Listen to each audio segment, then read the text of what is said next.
শেখ হাসিনা তুলনা যার নাই। আওয়ামী লীগের সাবেক সংসদ সদস্য ও জনপ্রিয় সঙ্গীত শিল্পী মমতাজ বেগমকে গ্রেফতার করেছে ঢাকা মহানগর গোয়েন্দা পুলিশ। 12 মে সোমবার রাত 11:15টার দিকে রাজধানীর ধানমন্ডির স্টার কাবাবের পেছনে একটি বাসা থেকে তাকে গ্রেফতার করা হয়। মমতাজ বেগমকে গ্রেফতারের পর ডিবি কার্যালয়ে নেওয়া হয়েছে। তার বিরুদ্ধে ঢাকা ও মানিকগঞ্জের বিভিন্ন থানায় হত্যা ও হত্যাচেষ্টা সহ একাধিক মামলা রয়েছে।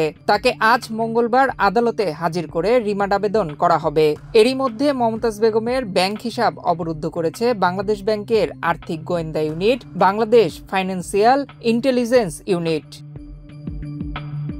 ক্ষমতাচ্যুত প্রধানমন্ত্রী শেখ হাসিনাকে নিয়ে জাতীয় সংসদে গান গেয়ে মমতাজ বেগম বিভিন্ন সময় আলোচনা সমালোচনার জন্ম দেন। শেখ হাসিনার হাতে আবার দিয়ে ক্ষমতা। গত বছরের 5 আগস্ট আওয়ামী লীগ সরকারের পতনের পর থেকে আত্মগোপনে ছিলেন মমতাজ বেগম। তিনি 2008 সালে নবম জাতীয় সংসদের সংরক্ষিত মহিলা আসনে সদস্য মনোনীত হন। 2018 সালে একাদশ জাতীয় সংসদ নির্বাচনে মানিকগঞ্জ 2 আসন থেকে নির্বাচিত হন মমতাজ। 2024 সালে দ্বাদশ জাতীয় সংসদ নির্বাচনেও আওয়ামী লীগের হয়ে অংশ নিয়েছিলেন, কিন্তু একই দলের স্বতন্ত্র প্রার্থী দেওয়ান জাহিদ আহমেদের কাছে পরাজিত হন। আর সংসদ নির্বাচনে পরাজিত হওয়ার পর তাকে উপজেলা আওয়ামী লীগের রাজনীতিতে খুব একটা সক্রিয় দেখা যায়নি।